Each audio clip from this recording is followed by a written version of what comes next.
question is, how do you guys feel about the mix of politics and pop culture? For example, we have Kamala Harris on the Call Her Daddy podcast and Donald Trump making TikToks with Jake Paul. So a lot of people claim that it's simply a smart campaign strategy and others say it's disturbingly dystopian. I was just wanting your guys' point of view.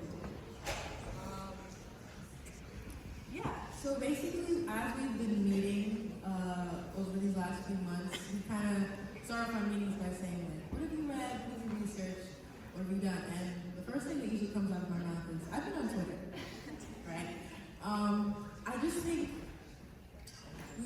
Brad Summer, guys, you really can't, some of it is just a really clever way to appeal to our demographic. Gen Z's online, we're streaming, all of that. But you really can't separate at this point internet culture from online culture. So the politicians have to be what the people are. I think to chime in on that too, once again, not anything new. We've seen that in the past and other elections as well. I think it definitely takes a different form now. You know, making TikToks with former Disney stars is probably a new one. But I don't think it's not dystopian. It's just kind of part of what celebrities and politicians have always done is, you know, and that we use that as a heuristic shortcut too of, oh, well, you know, Taylor Swift told me who to vote for and I appreciate her insights on other matters. So, you know, I personally would hope that you would, and I know for a fact that a lot of people will not just vote for someone just because a celebrity told them to do so. But I definitely think it's been a part of our culture, and it's not necessarily a bad thing. We do it with other things too. If Katy Perry tells me to go buy something and I like her music, then a lot of people will do that. So it's not out of the ordinary thing.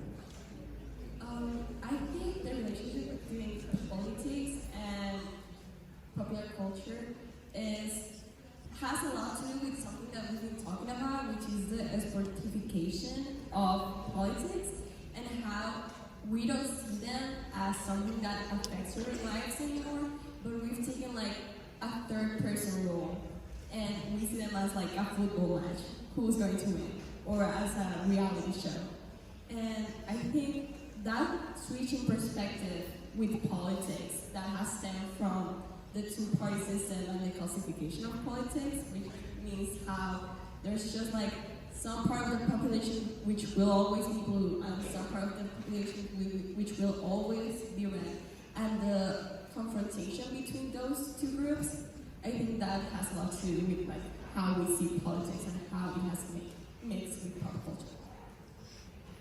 I also feel like celebrities, they don't carry just one identity. For me, when Taylor Swift endorsed Kamala Harris, I was really happy, but it wasn't a part of me that liked Taylor Swift's music. It was part of me that really liked Taylor Swift's independence and boldness. And when she endorsed her, I felt really happy because I see that in Kamala Harris, I see that in Taylor Swift, and those are my values. So I think it's the values aligning and those identities aligning.